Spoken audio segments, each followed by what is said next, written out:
자, 오늘은 5번째 시간, 하나님은 거룩한 분이시다 라는 것을 같이 나누도록 하겠습니다. 성경 출애굽기 15장 11절, 여호와여, 신 중에 주와 같은 자가 누구니이까? 주와 같이 거룩함으로 영광스러우며 찬송할 만한 위엄이 있으며 기이한 일을 행하는 자가 누구니이까? 네, 오늘은 출애굽기 15장 11절만 봤는데 시편 22편 3절에도 이렇게 나와 있습니다. 이스라엘의 찬송 중에 계시는 주여, 주는 거룩하시나이다. 네, 오늘은 하나님은 거룩한 분이시다 라는 것을 같이 나누겠는데요. 이 하나님이 성경에 위대하신 분, 광대하신 분, 이런 분도 많이 나오지만 거룩하신 분이라는 표현이 굉장히 많이 나옵니다. 그러니까 하나님은 거룩한 분이시다 라고 하는데, 이 하나님의 거룩하심이 무엇인가 라는 것을 오늘 같이 나누도록 하겠습니다. 자, 우리는 거룩함을 이해할 수 없다.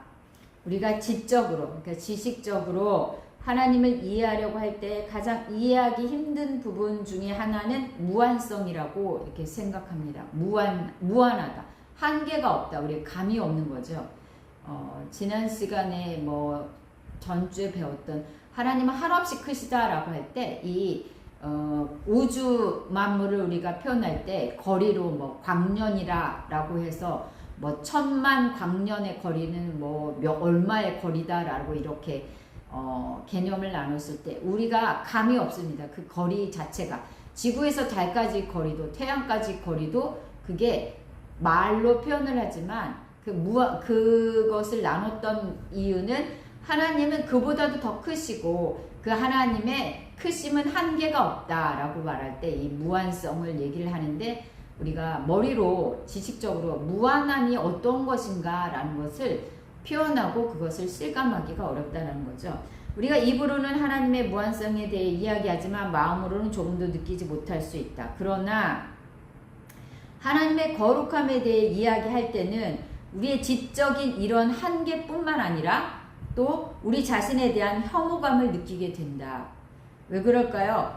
하나님은 가장 밝게 빛나는 빛이고 또 가장 깨끗하고 거룩한 분이시기 때문에 그 앞에 우리가 하나님의 거룩함 앞에 우리가 설 때는 우리의 더러움이 더 두드러지고 우리의 죄악된 것들이 더 도드라지게 보이기 때문에 우리 자신의 이 부끄럽고 죄됨 이런 것 때문에 하나님의 거룩함 앞에 우리는 지식적인 것뿐만 아니라 현실적으로도 하나님의 거룩함 앞에 설 때 우리의 이 죄성 때문에 하나님 앞에 우리의 혐오스러움이 더 도드라지게 느낄 수 있다라고 말하는 거죠. 이렇게 되는 것은 우리가 타락한 존재이기 때문인데요. 우리는 영적으로, 도덕적으로, 또 정신적으로, 육체적으로 타락한 존재이며 또 타락한 세상 가운데서 타락한 그러한 삶을 살아가고 있습니다. 그래서 우리의 체험은 그 안에서 더욱더 굳어지죠. 죄 가운데서 살면서 죄에 그 죄된 것들이 더욱더 쌓여가면서 그것들이 더욱더 굳어지고 견고해지는 그런 삶을 우리가 살고 있는 거죠. 이처럼 타락과 불신의 세상에서 파묻혀 살다 보니 우리는 하나님의 거룩함을 온전히 이해하거나 정의하기가 어렵다라는 것이죠. 그러나 우리는 성경에서 그 성경을 근거하여서 하나님의 거룩함에 대해 또 거룩하신 하나님에 대해 이야기는 할 수가 있습니다. 성경에 하나님의 거룩함에 대해서 많이 언급이 되어 있기 때문에 그것을 토대로 하나님의 거룩하심이 무엇인가, 이 거룩함에 대해 또 거룩하신 하나님에 대해서 우리가 오늘 같이 나눠보도록 하겠습니다. 우리가 거룩함이다 라고 말할 때는 이 거룩함 속에는 몇 가지의 요소들이 있는데요. 첫 번째로 보면은 순수성이 있습니다. 순수하다, 순수성, 순결 이런 것을 의미하지만, 그러니까 거룩하면은 순수성이 있습니다. 그러나 순수성이라는 것을 우리가 이해하기도 좀 어렵지만, 그렇다고 이 순수성이 거룩함을 다 표현할 수 있느냐? 이제 그것은 아니죠. 그러나 이 순수성이라는 것이 무엇인가 하면 무엇인가가 섞이지 않는 것, 또 그 안에 이질적인 것이 없는 것을 우리는 순수하다, 순수성이다, 뭐 100%의 순도, 뭐 이런 것들 있잖아요. 금도 뭐 완전히 순금할 때 100%의 순도, 뭐 여러 가지 그런 표현들이 있는데, 그럴 때는 그 속에 다른 물질이 끼어들지 않고 100%의 그것으로 이루어졌을 때 그거를 순수하다, 순금, 뭐 이렇게 순수성 이렇게 표현한 것처럼 하나님의 거룩함을 얘기할 때에 하나님의 순수성, 하나님 안에는 죄나 죄악되었던 그림자나 죄의 형태가 전혀 존재하지 않는 순결한 존재이다.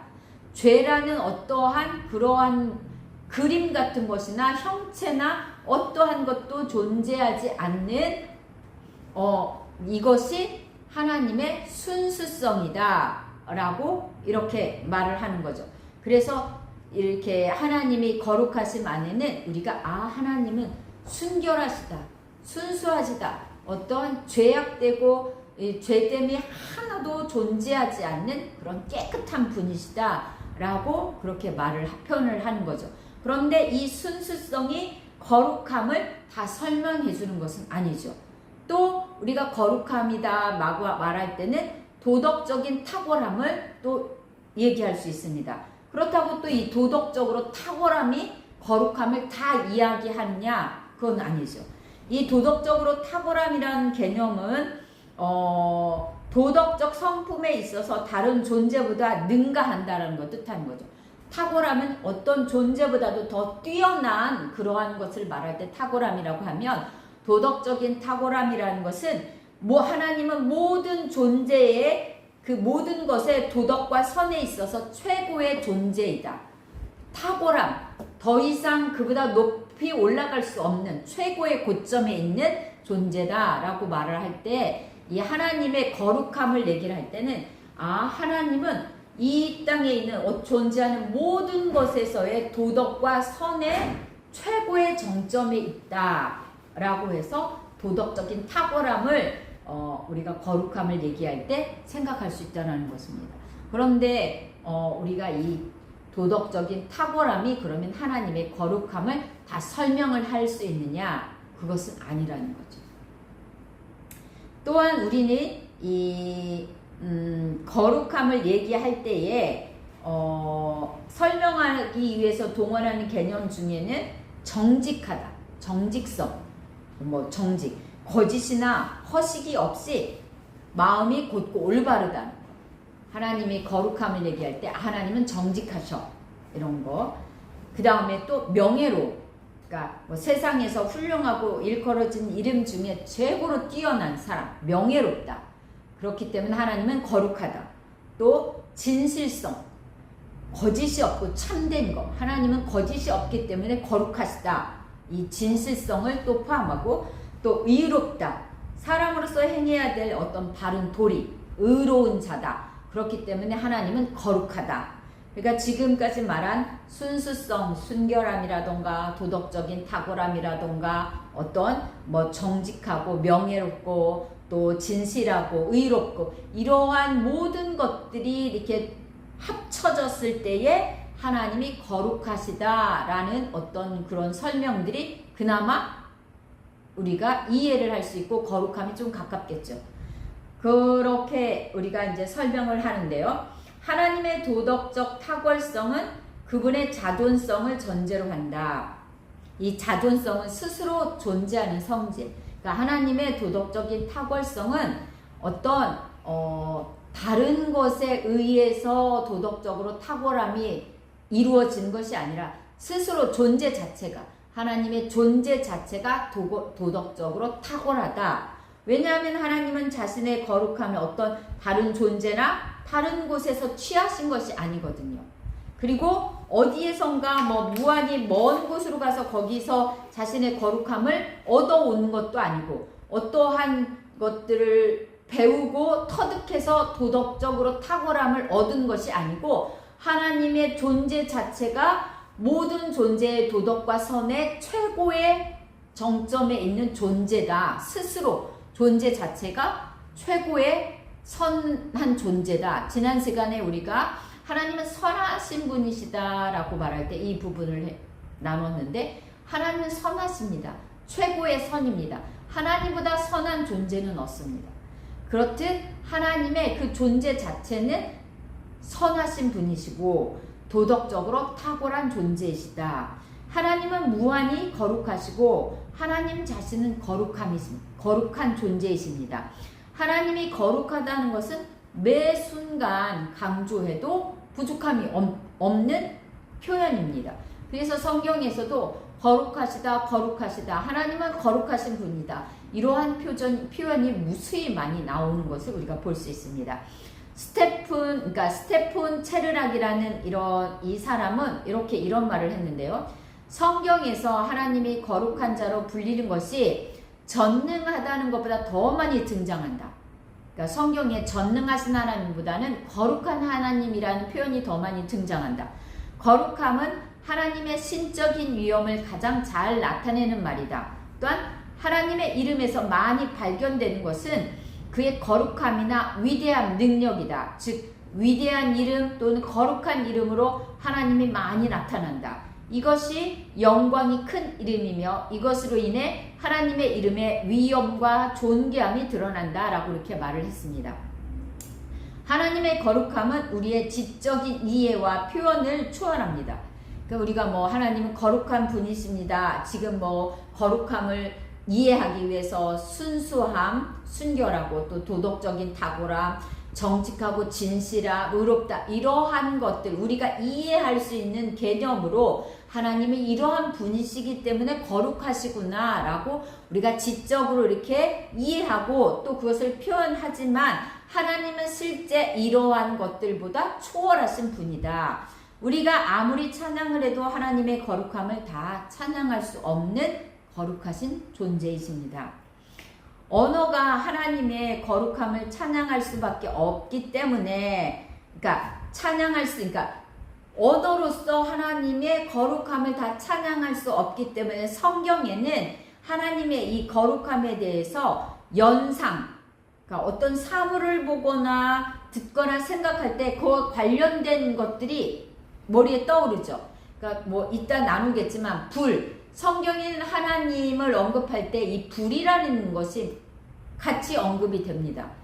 모세가 떨기나무에 있을 때 떨기나무의 불 가운데 거하신 하나님을 만났고 또 숲 이사야도 그렇고 이런 것처럼 불이라는 것들을 생각할 때 하나님이 떠오를 수 있도록 이렇게 연상하는 거, 그 다음에 암시 어떠한 것들을 통해서 이거 하나님이시구나 불과 구름, 기둥 이런 것들로 하나님을 암시하는 이러한 방법을 사용해서 하나님은 자신의 거룩함을 드러내고 표현하고 있습니다.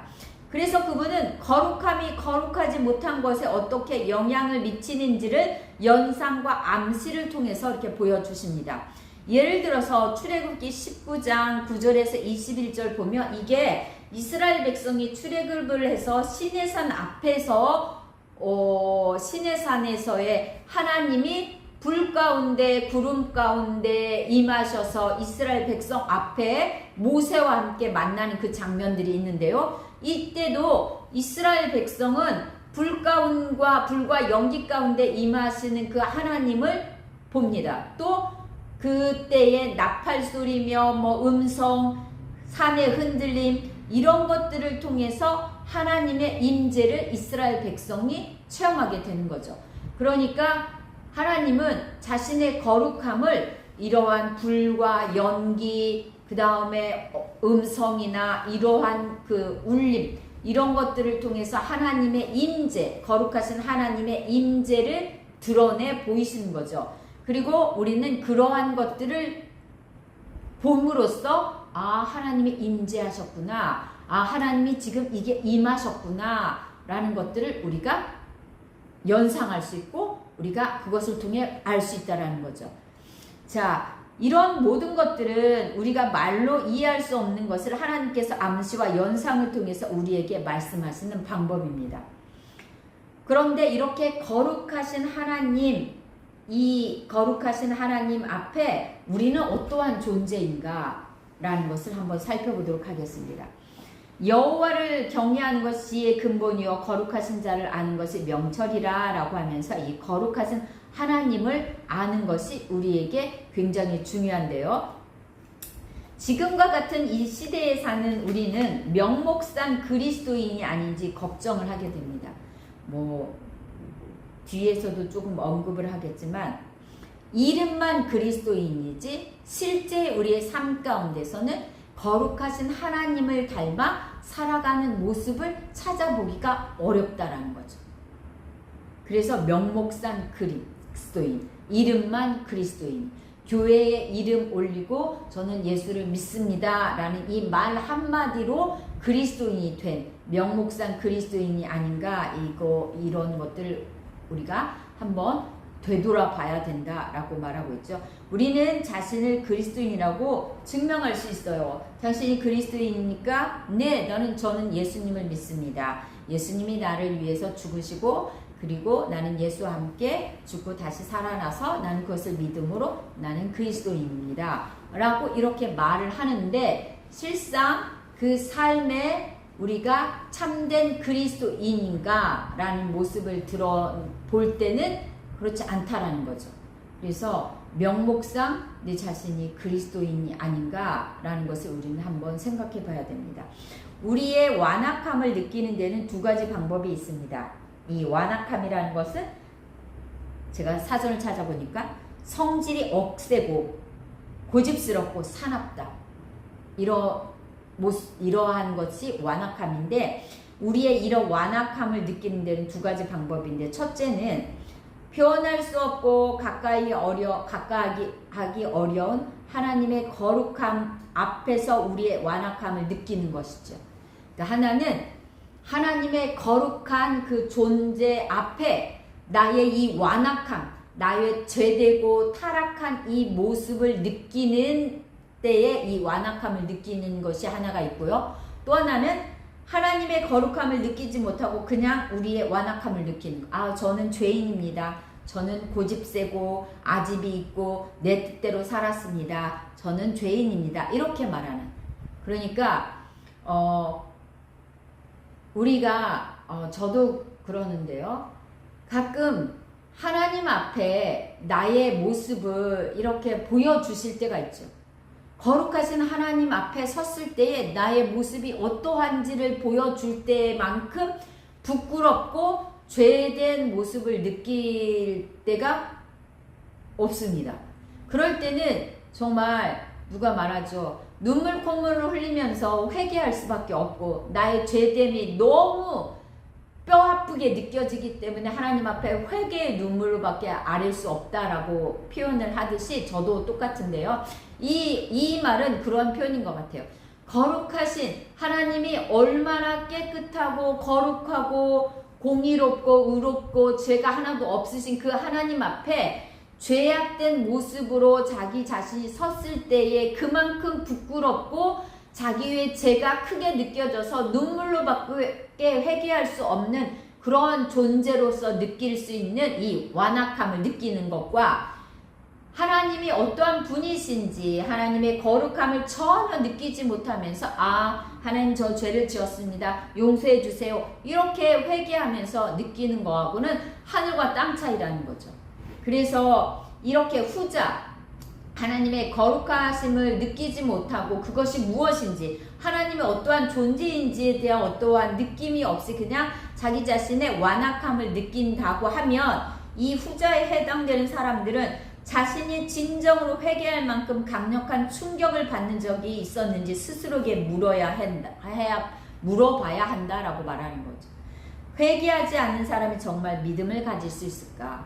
이렇게 저도 그렇지만 하나님의 거룩하심 앞에 존재 앞에 나의 이 죄악된 모습을 비춰줄 때만큼 정말 진정한 회개, 정말 눈물과 콧물과 그 헤아릴 수 없는 그러한 그 찔림 가운데 하나님 앞에 회개할 때 그때의 그 회개와 그냥 우리는 회개해야 된다고 하니까 이렇게 회개할 때 그 회개하는 너무 많은 차이가 있는데, 혹시 이 말씀을 듣고 또 우리 열매 맺는 교회도 하나님 앞에 이러한 회개를 한 적이 없다고 하면 하나님의 그 거룩하심을 우리가 깨닫고 그 앞에서 우리의 모습을 볼 수 있도록 그러한 죄된 모습을 볼 수 있는 은혜를 달라고 기도하심으로써 그러한 시간을 가졌으면 합니다.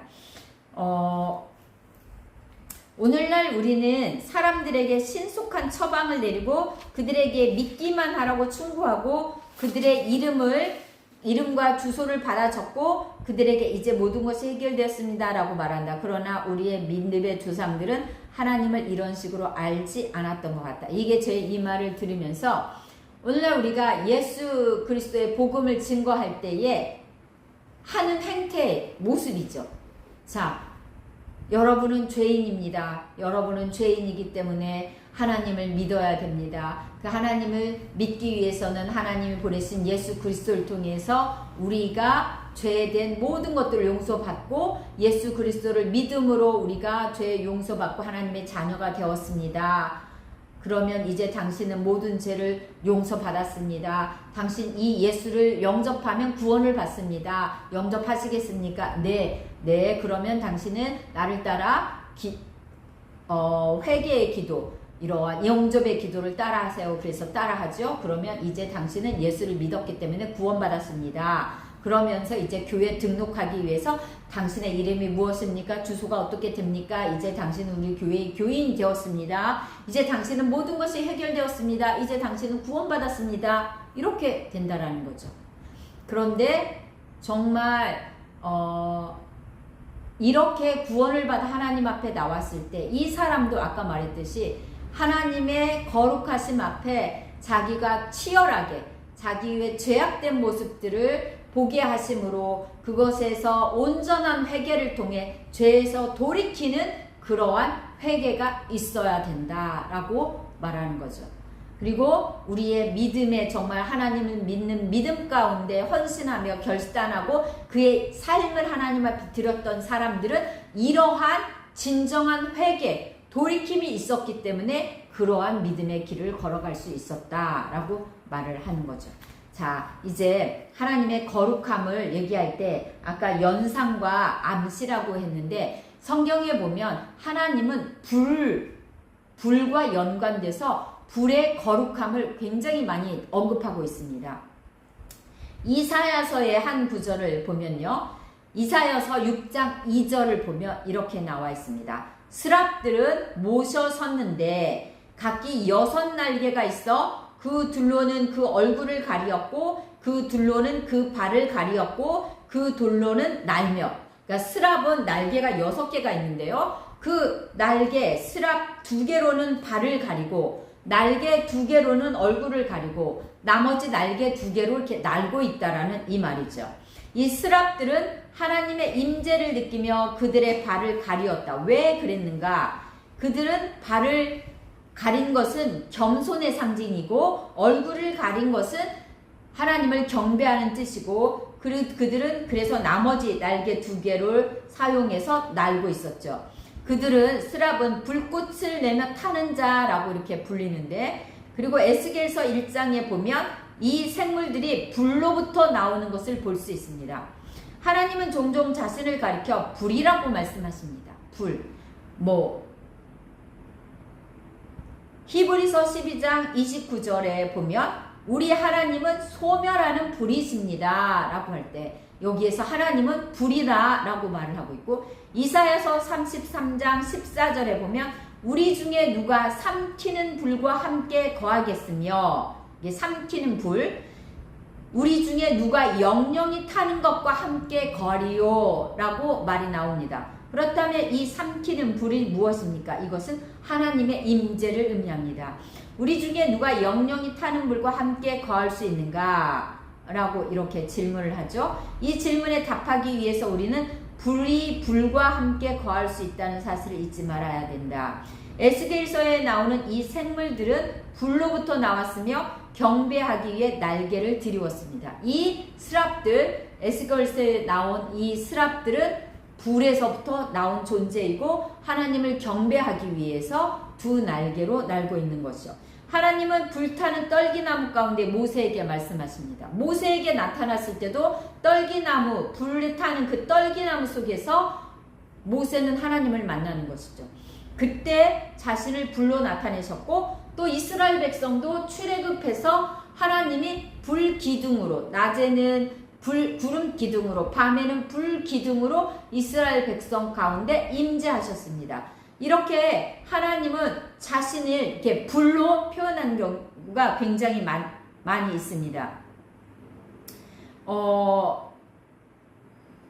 그리고 또 사도 바울도 하나님과 만날 때에 그 다메섹 도상에서 빛 가운데 빛으로 임하시는 그 하나님을 만났을 때 그 빛으로 인해 사울은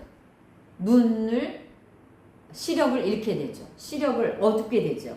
이것처럼 하나님의 이 임재는 불로, 구름으로, 연기로, 그 다음에 이 빛 가운데 이렇게 하나님의 임재가 성경을 통해서 무수히 나타나고 있음을 볼 수 있습니다.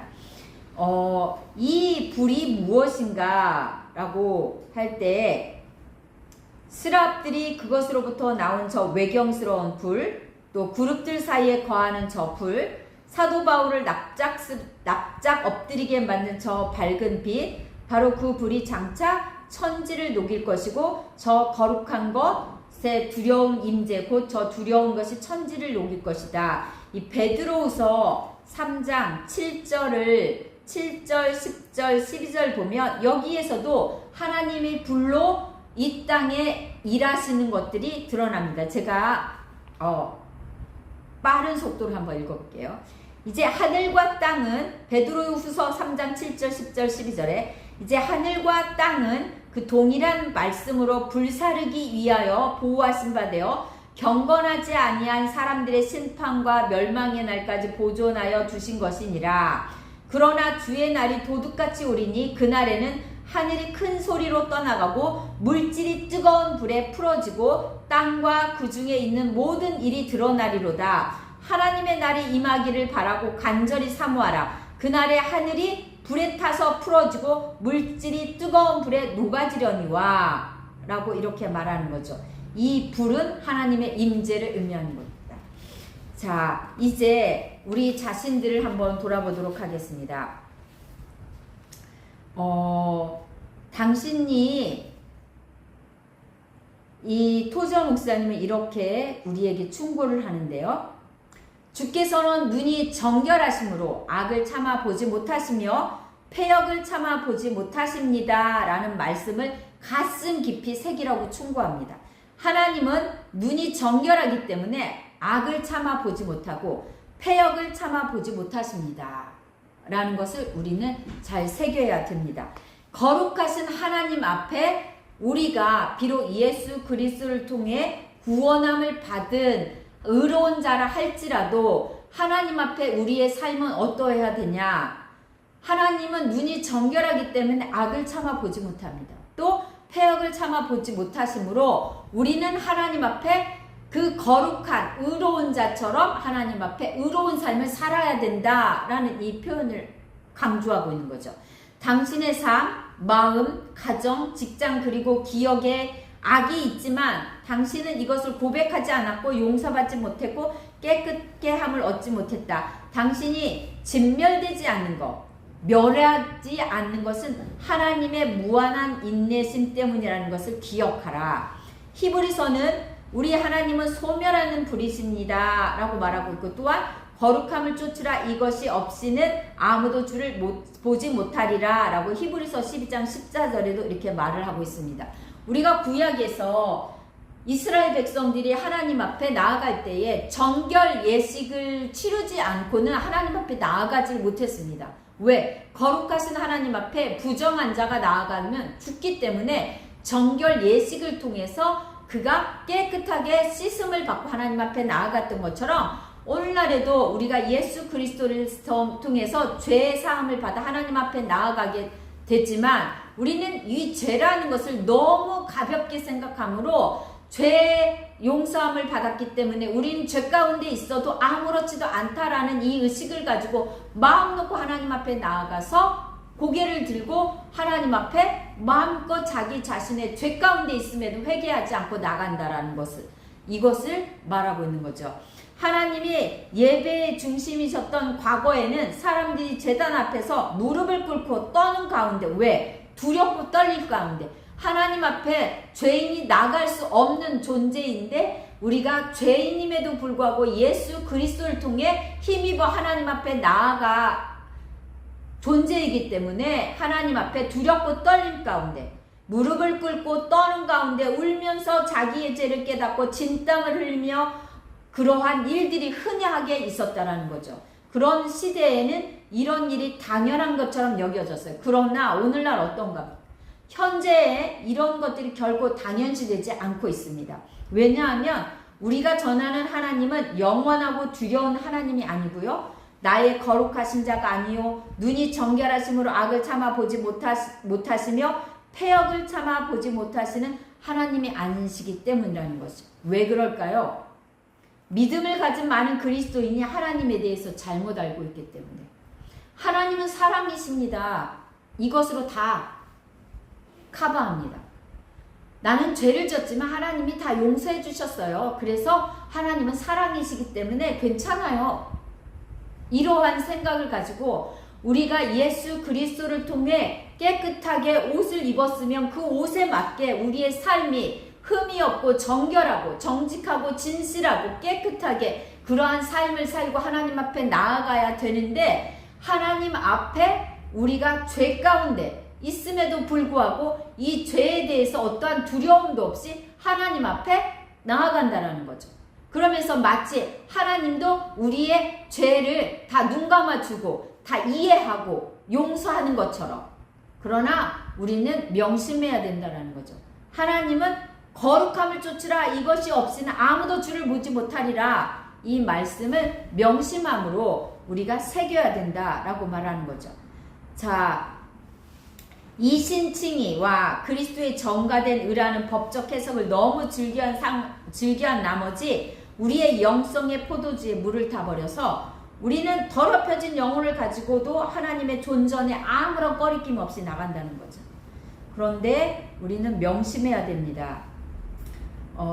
이사야처럼 이사야 6장 5절에 이사야가 하나님이 자기 앞에 이 숯불을 댈 때에 나는 이제 죽게 됐구나. 그래서 나여 망하게 되었도다. 나는 입술이 부정한 사람이다 라고 소리치면서 자기가 죄로 인해 죽을까봐 두려운 것처럼, 이렇게 하나님 앞에, 거룩하신 하나님 앞에 우리의 죄된 죄인인 모습으로 하나님 앞에 나올 수 있는 은혜를 주신 그 하나님을 앞에 감사하며 그 은혜를 베푸신 하나님이 얼마나 위대하시고 거룩하신지를 더 깨닫고 그러한 마음으로 하나님 앞에 두렵고 떨림 가운데 나아간다면 그것만큼 복된 것이 없다라고 말하는 것이죠.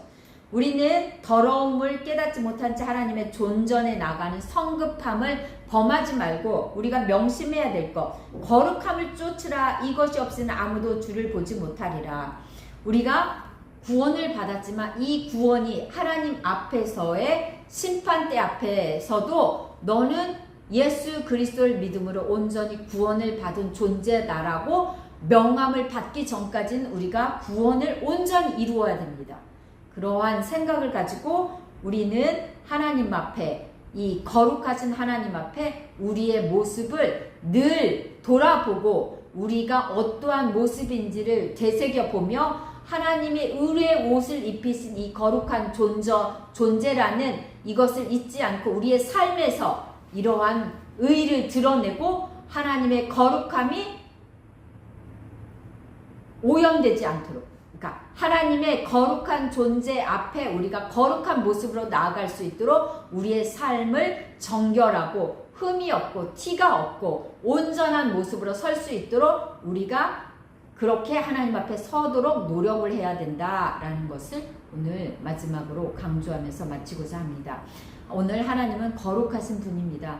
어떠한 것으로도 비길 수 없고 흠과 티가 없고 순전하고 도덕적으로 탁월하시며 하나님은 거룩하시기 때문에 어떠한 죄악의 모습도 용납하지 않는 그런 거룩하신 분이라는 것을 명심한다면 우리가 하나님 하고 부를 때 그 하나님이 이러한 분이시라는 것을 생각하고 우리의 모습도 그런 하나님 앞에 나아가기에 합당한 존재로 우리의 삶을 살아가는 저와 여러분들이 되었으면 합니다. 자, 기도하도록 하겠습니다. 사랑과 은혜가 풍성하신 하나님, 하나님은 거룩하신 분입니다. 정말 하나님의 거룩하신 앞에 우리가 흠과 티가 없이 예수 그리스도를 통해서 우리의 모든 죄를 사해 우리를 의로운 존재라 거룩한 자라 불러주신 것에 부끄럽지 않도록 우리가 하나님 앞에 진실되고 정직하고 흠과 티가 없이 깨끗한 모습 가운데 우리에게 허락한 삶을 살아 하나님의 거룩하심을 더욱더 빛내는 그러한 존재가 될 수 있도록 도와주시길 원합니다. 성령 하나님, 우리가 하나님의 거룩함이 무엇인지를 매 순간 깨닫고 그것을 알아서 하나님이 허락하신 그 귀한 은혜, 거룩의 옷을 입혀준 이 옷을 온전히 거룩함으로 유지하는 그러한 삶을 살 수 있도록 도와주시고 인도해 주시옵소서. 하나님께서 오늘 나누신 이 거룩한 존재라는 이 하나님에 대한 것들을 우리가 명심하고 우리의 삶에서 그러한 것들을 새기며 사는 귀한 삶을 살 수 있도록 인도해 주시길 간절히 바라고 나오며 이 모든 말씀 우리 주 예수 그리스도의 이름으로 기도드렸습니다. 아멘.